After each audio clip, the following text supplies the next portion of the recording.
दोस्तों, यूएसए का तालिबानियों पे बरसा कहर। तालिबान के 572 आतंकवादी मारे गए महज 24 घंटे में।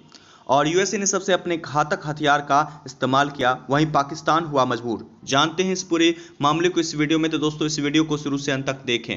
हेलो दोस्तों, मेरा नाम है राजीव और आप लोग देख रहे हैं टुडे हिंदुस्तान न्यूज।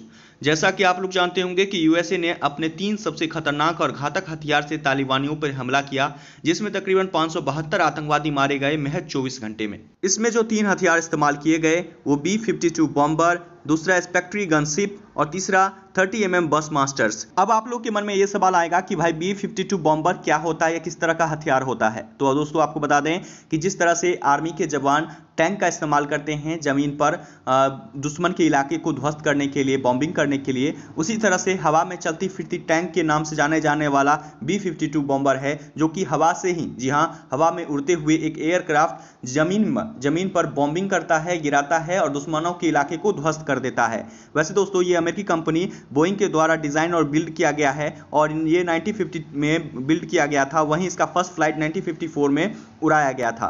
वैसे आपको ये जानकारी के लिए बता दें कि यूनाइटेड स्टेट एयरफोर्स ने इसे समय समय पर अपग्रेड कराया है, जिसकी वजह से इसका इस्तेमाल अभी तक किया जा रहा है। वहीं आपको ये जानकारी के लिए बता दें कि तालिबानियों के खिलाफ इसे क्यों अमेरिका ने प्रेफर किया। तो आपको बता दें कि तालिबानियों के पास एंटी एयरक्राफ्ट सिस्टम नहीं है जिससे एयरक्राफ्ट को ध्वस्त किया जा सके, और इसीलिए अमेरिका ने B-52 बॉम्बर को प्रेफर किया है तालिबानियों के खिलाफ। और पहले दिन ही इसका काफी बड़ा और अच्छा रिजल्ट देखने को मिला कि तालिबानियों के तकरीबन 572 आतंकवादी मारे गए। वैसे दोस्तों, बात कर ली जाए तो आपको बता दें कि B-52 बॉम्बर एक खतरनाक और घातक चलती फिरती हवा में बात करती हुई टैंक है।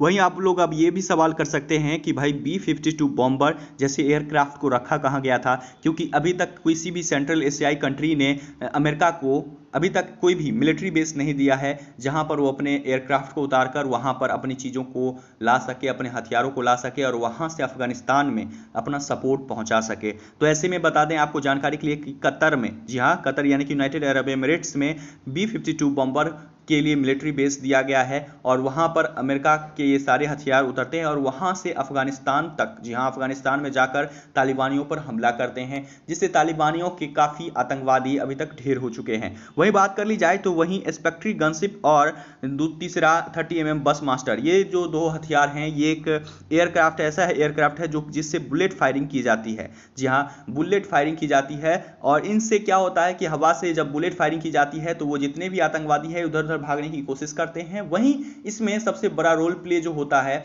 उसमें अफगानिस्तान के फोर्सेस का होता है, वो भी उन पर हमला करते हैं और तालिबानियों को पीछे खदेड़ देते हैं। तो इस तरह से ये सिचुएशन आ रही है कि अब तालिबानियों का प्रभाव काफ़ी कम होता जा रहा है, जिसको लेकर रशिया ने भी एक रिपोर्ट निकाली थी। और वहीं बात कर ली जाए तो रशिया का ये जो रिपोर्ट आप मेरे स्क्रीन पर देख ही सकते हैं। वहीं आपको बता दें कि इससे साफ जाहिर हो रहा है कि आने वाले 2 से 3 महीने में, जी हाँ, तालिबानियों को अफगानिस्तान से बाहर फेंक दिया जाएगा और जो अफगानिस्तान के मासूम लोग हैं वो वहां पर अमन और चैन के साथ रह पाएंगे।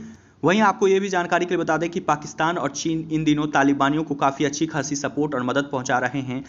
वहीं आपको बता दें कि अफगानिस्तान को मदद पहुंचाने के लिए यूएसए को, जी हाँ, एक मिलिट्री बेस चाहिए था जो कि कोई भी सेंट्रल एशियाई कंट्री देने को तैयार नहीं थी, जिसमें पाकिस्तान अगर मिलिट्री बेस दे देती तो तुरंत ही तालिबानियों को खदेड़ कर पीछे भेज दिया जाता और उसे बाहर निकाल दिया जाता। लेकिन पाकिस्तान ने यूएसए के सामने शर्त रखा कि भाई, भारत को जिस तरह से तुम ट्रीट करते हो बिल्कुल उसी तरह से तुम मुझे ट्रीट करोगे।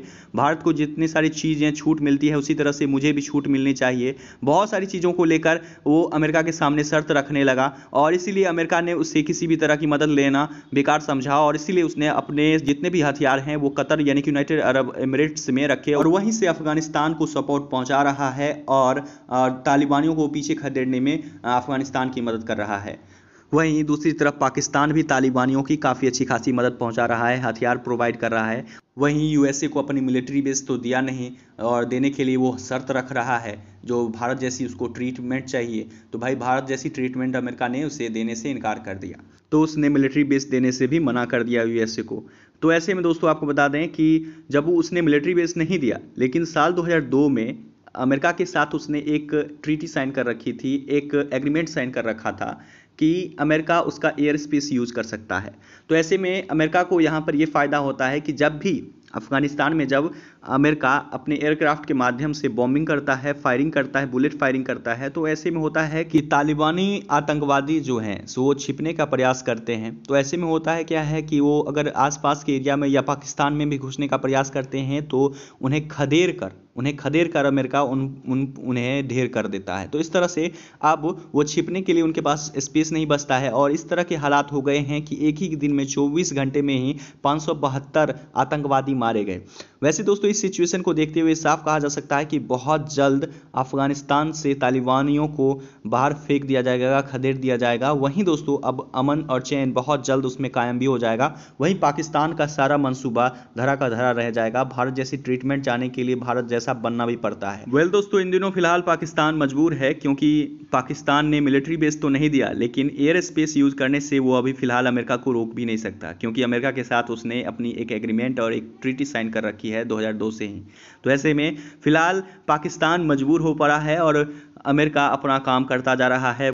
वहीं अफगानिस्तान के साधारण जीवन जीने वाले लोग बहुत जल्द तालिबानियों के प्रभाव से आज़ाद हो जाएंगे। वैसे दोस्तों तालिबानियों के खिलाफ जो अमेरिका कदम उठा रहा है उसको लेकर आपका क्या कहना है, और साथ ही साथ भारत को जिस तरह से अमेरिका ट्रीटमेंट देता है, भारत को कई सारी चीज़ों पे छूट मिलती है, उस तरह का ट्रीटमेंट पाकिस्तान भी चाहता है। तो ऐसे में दोस्तों आपको क्या लगता है, पाकिस्तान को ये अमेरिका कभी भी ट्रीटमेंट देगा या नहीं देगा? आपकी क्या है ओपिनियन? नीचे कमेंट्स में अपनी ओपिनियन जरूर शेयर कीजिए। साथ ही दोस्तों अगर आप इस चैनल पर नए विजिटर हैं तो इस चैनल को सब्सक्राइब कीजिए और चैनल के साथ बने रहिए।